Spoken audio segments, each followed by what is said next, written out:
Was a teenager, मुझे तो कोई गाइड करने वाला था नहीं, लेकिन आज तुम्हारे पास मैं हूँ। मैं सारी चीज़ें तुम्हें खोल कर समझाऊंगी, भले ही वो स्किन केयर हो, बॉडी केयर हो, हेयर केयर हो और ऐसे बहुत सारे कंसर्न्स हो, प्यूबिक हेयर हो, फेशियल हेयर ग्रोथ हो रही हो, पीरियड हाइजीन कैसे मेंटेन करे, कौन सा रूटीन फॉलो करे, टाइम कैसे मैनेज करे, पीसीओएस, पीसीओडी, ऐसे कितने सारे कंसर्न्स हैं।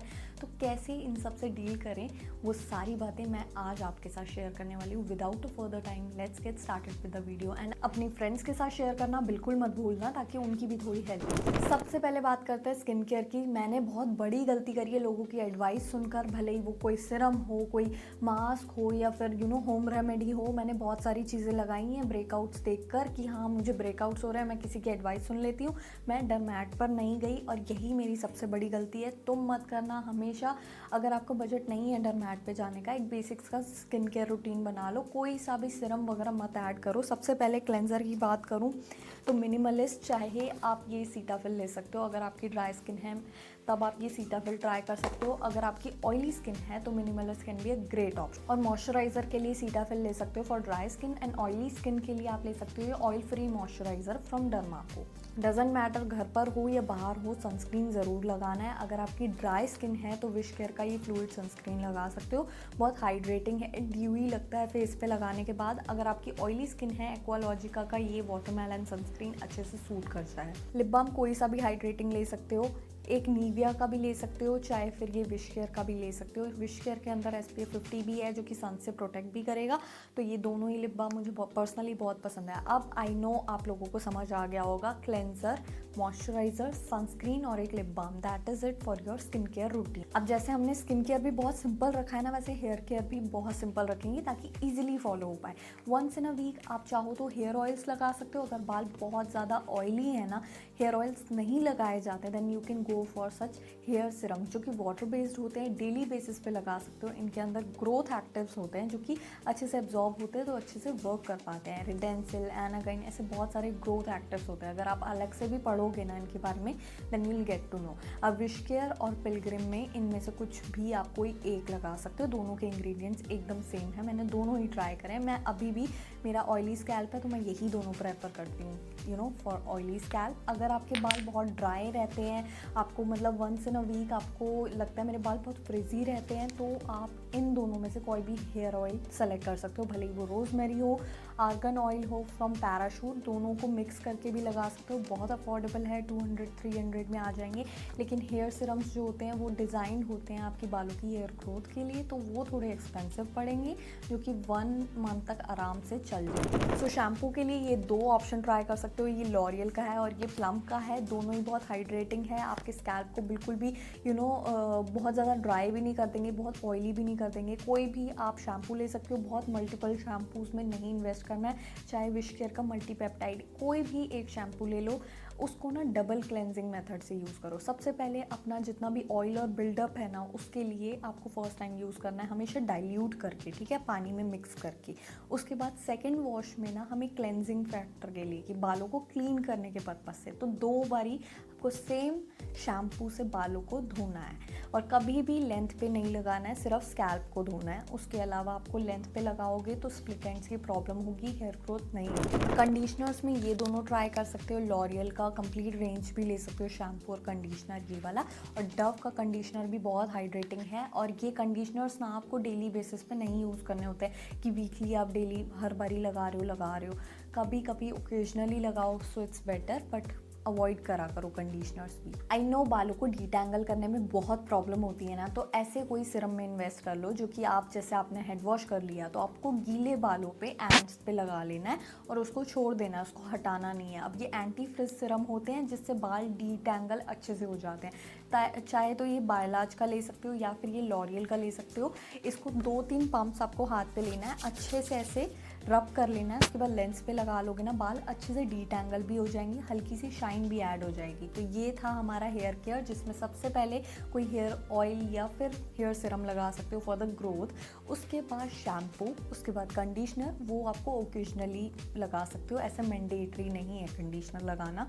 उसके बाद आते हैं हेयर सिरम जो कि बालों को डिटैंगल करने में हेल्प करते हैं। So that is it for hair. देखो, बॉडी केयर की बात होना तो डेली शावर लेना तो बहुत ज़रूरी है, ये हम सबको पता है। इन केस अगर आप मिस भी कर देते हो ना, don't forget to change your undergarments. Daily basis पे आपको अंडर गारमेंट्स चेंज करना है। कभी अगर आपको लगे भी विद इन डे आपको चेंज करना चाहिए, सो गो फॉर इट, मतलब मेक श्योर करा करो।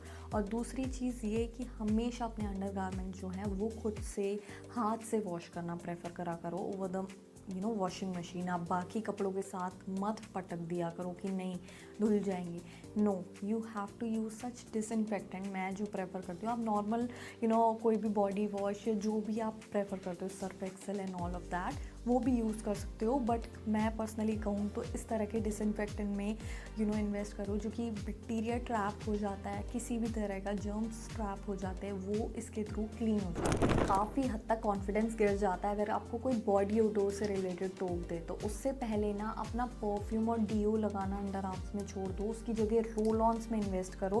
केमिस्ट स्टड प्ले का रोल ऑन ले सकते हो या फार्मेसी का, काफ़ी अफोर्डेबल है। दोनों आपको डेली बेसिस पे कोई सा भी एक लगाना है जो कि आपके बैड ओडोर को कंट्रोल करने के साथ पिगमेंटेशन को भी कंट्रोल करेगा, जिसकी वजह से आपको डार्क अंडर आर्म्स की प्रॉब्लम ख़त्म होगी और बैड ओडोर की प्रॉब्लम भी काफ़ी हद तक कम हो जाएगी। अब देखो, ओरल हाइजीन इक्वली इंपॉर्टेंट है। डेली बेसिस में ट्वाइस अ डे आपको ब्रश करना है, सुबह खाने से पहले और रात को खाने के बाद। उसके बाद आपको कुछ नहीं खाना है। ट्वाइस अ डे आपको ब्रश करना है। और काफ़ी लोग एक चीज़ जो अवॉइड करते हैं जिसकी वजह से मेनली बैड ब्रेथ आती है और लोग आपसे बात करना कई बार पसंद भी नहीं करते हैं। दैट इज़ बिकॉज आप टंग स्क्रैपर नहीं यूज़ करते हो। डेली बेसिस पे आपको टंग स्क्रैपर यूज़ करना है।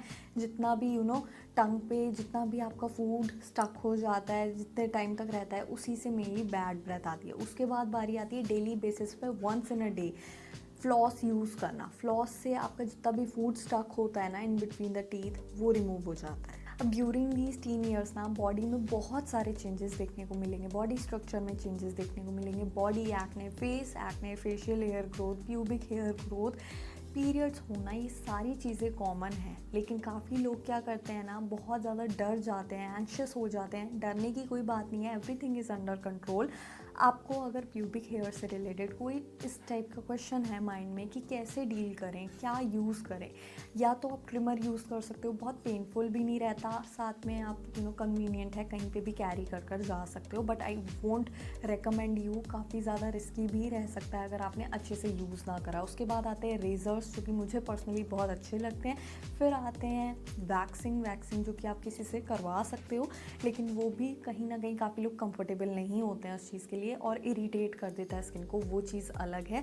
बट रेज़र उन सब में मुझे पर्सनली लगता है काफ़ी अच्छा है, क्योंकि ये आप खुद से भी कर सकते हो, कन्वीनियंट होता है, ईजी टू यूज़ होता है, आपके कंट्रोल के अंडर रहता है। तो आई वुड सजेस्ट कि रेज़र इसलिए काफ़ी कन्वीनियंट और काफ़ी ईजी टू यूज़ रहता है, अफोर्डेबल है, कहीं पे भी ले जा सकते हो, खुद से यूज़ कर सकते हो, रेस्ट ऑफ द बॉडी पे भी यूज़ कर सकते हो। वजाइनल एरिया में सिमिलर डायरेक्शन में यूज़ करना प्रेफर करना, it might irritate your skin. तो फर्स्ट टाइम की यूज़ कर रहे हो तो I would advise you to consult anyone. घर में कोई भी आपके जो भी यूज़ कर रहा हो, भले वो मम्मी हो, दीदी हो, तो उनसे आप एक बारी कंसल्ट करके यूज़ करें। अब आप में से काफ़ी लड़कियों को ऐसे फेशियल हेयर ग्रोथ की प्रॉब्लम स्टार्ट हो गई होगी।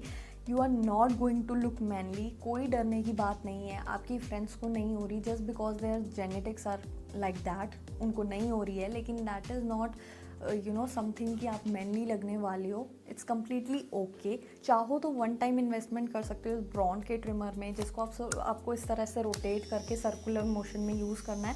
मुझे भी है फेशियल हेयर ग्रोथ, सबको है, कोई इशू नहीं है उस चीज़ में। मैं काफ़ी ज़्यादा कंसर्न रहती थी ड्यूरिंग दैट टाइम, लेकिन आप रेज़र भी यूज़ कर सकते हो अगर आपको अफोर्डेबल कुछ चाहिए। आप इस तरह के रेज़र में इन्वेस्ट कर सकते हो, बहुत ही 100 and 200 अप्रॉक्स आ जाते हैं, 3 आ जाते हैं, काफ़ी आप 3 महीने तक लगातार इसको यूज़ कर सकते हो जब भी आपको लगे।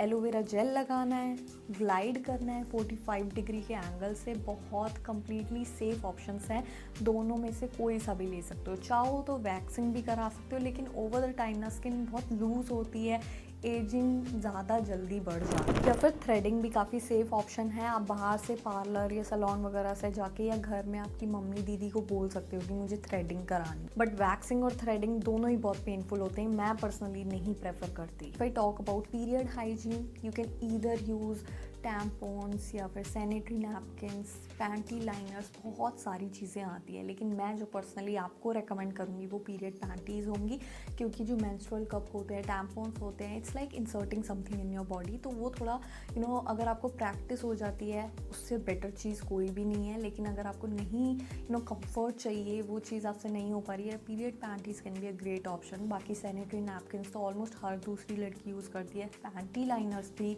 Is something you can invest in whenever you feel like. बाकी सैनिटरी नैपकिन्स अगर आप यूज़ कर रहे हो तो make sure you changing it after every 4 to 5 hours, नहीं तो बहुत बैक्टीरिया और बहुत ऐसे जर्म्स फैलने के चांसेस रहते हैं। और जितने भी मार्केट में आते हैं ना, वी वॉश, ये वो, इनमें आपको इन्वेस्ट करने की कोई नीड नहीं है। It's a self cleaning organ, जिसके लिए आपको इन सारी चीज़ों की कोई भी रिक्वायरमेंट नहीं, भले ही फिर वो सोप हो या कोई बॉडी हो। सो या, I hope this video was helpful. अगर वीडियो अच्छी लगी हो तो लाइक, कमेंट, शेयर, सब्सक्राइब सब करके जाना, and I will see you guys in my next video.